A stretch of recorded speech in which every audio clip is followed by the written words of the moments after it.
Les rebelles syriens ont fait usage du gaz sarin. Cette affirmation de Carla Del Ponte a eu l'effet d'une petite bombe ce matin. Nous avons joint d'ailleurs ce matin Carla Del Ponte, la Tessinoise, indique qu'elle ne s'exprimera plus avant les résultats de l'enquête de la Commission sur la Syrie. Ces résultats devraient être dévoilés lors de la prochaine session du Conseil des droits de l'homme de l'ONU à Genève à partir du 27 mai. Mais l'utilisation du gaz sarin par les rebelles syriens est-elle plausible ?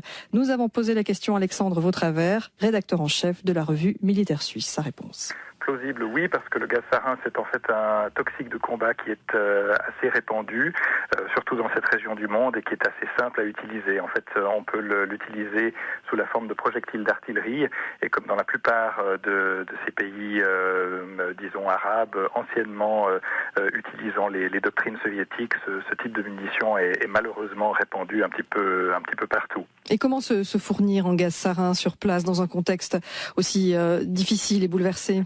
Alors, encore une fois, il faut dire qu'il y a des stocks absolument gigantesques et que, disons, pendant ces dernières décennies de guerre, ces stocks ont été disséminés, répartis pour éviter qu'ils puissent être anéantis en une seule fois par une frappe, par exemple, israélienne ou américaine. Donc, on peut imaginer effectivement qu'il y a une décentralisation de ces stocks et qu'il est malheureusement assez facile de se procurer ces armes. Mais quel serait l'objectif des rebelles en utilisant le gaz sarin qui est condamné unanimement par la communauté internationale ?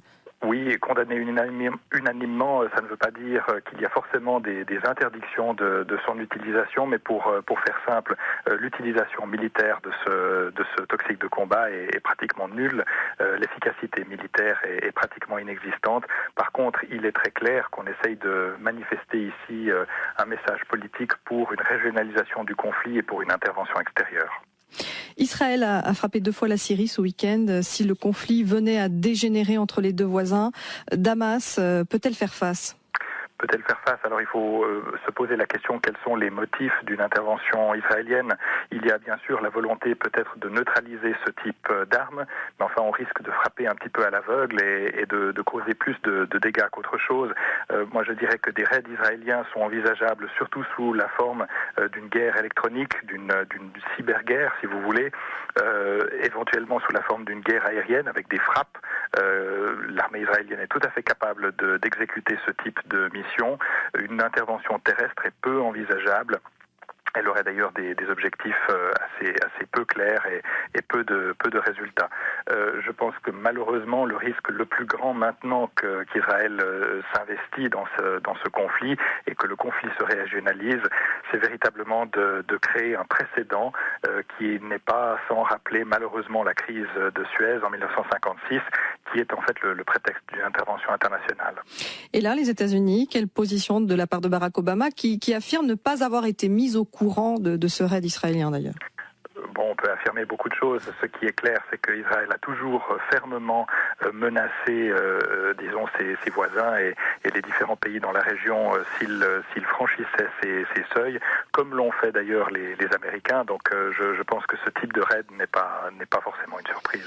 Alexandre Vautravert, rédacteur en chef de la revue Militaire Suisse. Jacob Berger, bonjour. Bonjour. Vous nous accompagnez tout au long de ce journal de ce lundi 6 mai. Quel regard portez-vous sur cette actualité syrienne ? Vous savez, moi, je suis cinéaste, mais j'interviens au journal télévisé le vendredi soir sur la télévision suisse sur l'actualité. Et du coup, je porte aussi un regard un peu sur la façon dont l'actualité devient de plus en plus quelque part cinématographique ou scénarisée. Et là, dans cette histoire, ce qui me frappe, c'est que l'Europe et les États-Unis disent en amont, voilà, il y a une ligne rouge. Si le pouvoir syrien utilise des armes chimiques, nous interviendrons. Et puis, les armes chimiques sont utilisées, sont employées. Et puis, finalement, on ne sait pas qui a écrit le scénario. Et peut-être que c'est effectivement ceux qui ont tout intérêt à ce que cette intervention américaine ait lieu. Peut-être que ce sont les rebelles qui prévoit déjà, qui détourne finalement le scénario du réel. Et peut-être même, on peut aller même plus loin. Peut-être que même ça pourrait être dans l'intérêt des Israéliens que l'Europe et que les États-Unis interviennent en Syrie, comme dans une espèce de prémonition de ce qui pourrait se passer plus tard en Iran. Donc en fait, on est dans une espèce de réalité où chacun s'approprie le scénario et le détourne à l'usage de l'opinion publique, c'est-à-dire de nous qui regardons Internet, la télévision et qui réagissons à chaud comme des espèces de spectateurs haletants qui nous indignons de l'horreur. En se disant que est-ce que tout cela va exploser finalement. Oui, puis qui essayons de choisir, décider quelle est la meilleure posture, parce que finalement, ce qu'on voit en Syrie est tellement abominable, mais on se rend bien compte, on a tous quand même conscience que à chaque fois qu'on tente quelque chose, ça peut devenir encore plus abominable. On a bien vu avec la Libye, l'Égypte, l'Irak, que en fait, en intervenant quelque part, le désastre souvent est encore plus énorme qu'avant, quoi.